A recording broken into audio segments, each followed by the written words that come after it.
181924226 dari jurusan Ilmu Administrasi Publik kelas A Indralaya, dari Universitas Sriwijaya Fakultas Ilmu Sosial dan Ilmu Politik.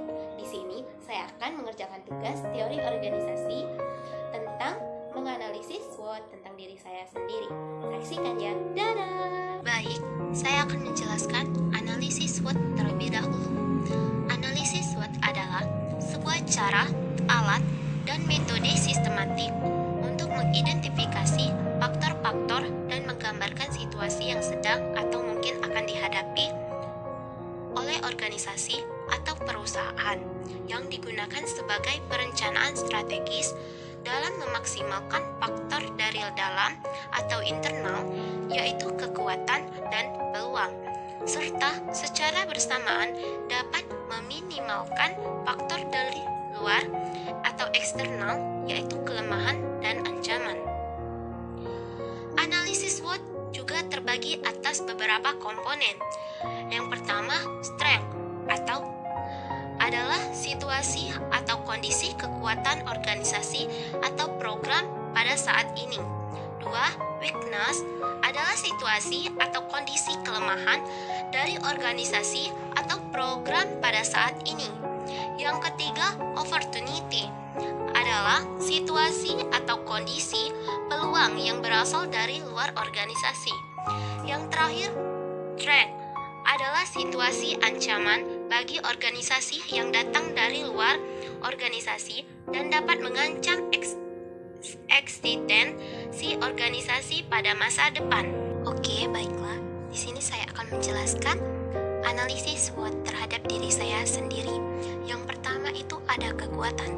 Kekuatan yang ada pada diri saya, yang pertama, fokus. Mampu fokus dalam segala sesuatu yang ingin saya capai. Kedua, mencoba atau mencari hal-hal baru. Apabila terdapat hal-hal yang tidak diketahui, saya ingin mempelajari apa yang belum dikuasai atau apa yang belum bisa pada diri saya sendiri. Kemudian, menerima pendapat orang lain dengan baik.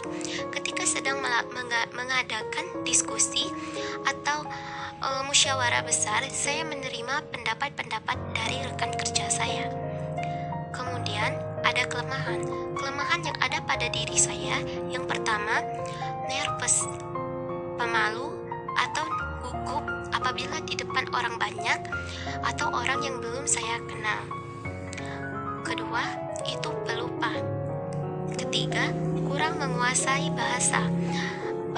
Kurang menguasai bahasa. Bahasa di sini bahasa asing, misalnya bahasa Inggris. Kemudian, ketiga, ada peluang. Peluang yang ada pada diri saya yaitu menurut saya jujur. Dengan kejujuran, pekerjaan apapun akan terlaksana dengan baik dan sesuatu yang berjalan dengan baik karena kejujuran. Yang kedua, bekerja keras. Menurut saya, bekerja keras terhadap sesuatu yang ingin dicapai itu menjadi peluang besar pada diri saya. Yang ketiga, saya sebagai mahasiswa, saya di kampus mengikuti organisasi-organisasi, baik itu organisasi yang ada di fakultas saya atau organisasi yang ada di luar kampus. Nah, organisasi itu saya jadikan sebagai ladang kegiatan untuk menambah pengetahuan saya, baik itu di bidang sosial maupun di bidang usaha. Yang terakhir, itu ada ancaman. Ancaman yang ada pada diri saya yaitu suka meremehkan hal-hal kecil. Kedua, cepat bosan terhadap sesuatu yang itu saja.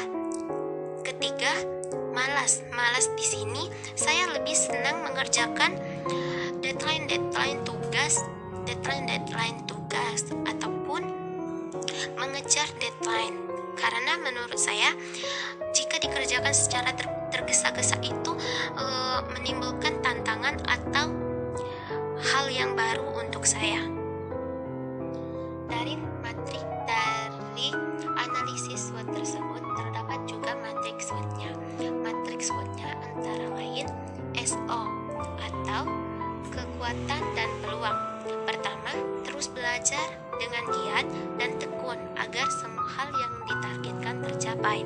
2. Bersikap dengan baik agar dapat menghasilkan yang bermanfaat bagi kesenangan di masa depan. Kedua, ST atau kekuatan dan ancaman. Yang pertama itu saya melakukan tidak membanding-bandingkan atau meremehkan hal sekecil apapun. Dua, melatih mood supaya tidak mudah bosan.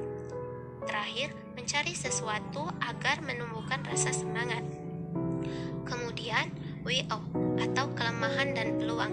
Di sini saya harus melatih berbicara, membiasakan diri untuk berbicara di depan umum demi membangun rasa percaya diri terhadap diri saya.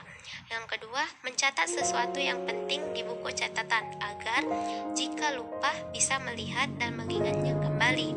Yang terakhir, mulai belajar untuk meningkatkan kemampuan berbahasa asing, khususnya bahasa Inggris. Yang selanjutnya itu WT atau kelemahan ancaman. Yang pertama, membiasakan diri untuk berbicara di depan umum demi membangun rasa percaya diri.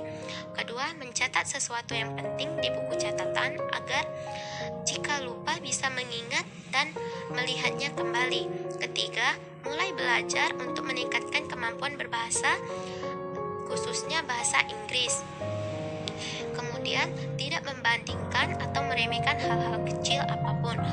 Kemudian, melatih mood supaya tidak mudah cepat bosan. Dan yang terakhir, mencari sesuatu agar menumbuhkan rasa semangat. Terima kasih sudah menyaksikan. Tetap semangat dan sampai ketemu di video selanjutnya. Saya ucapkan wassalamualaikum warahmatullahi wabarakatuh. Dadah. Yo, I ain't here for the money, I ain't here for the fame.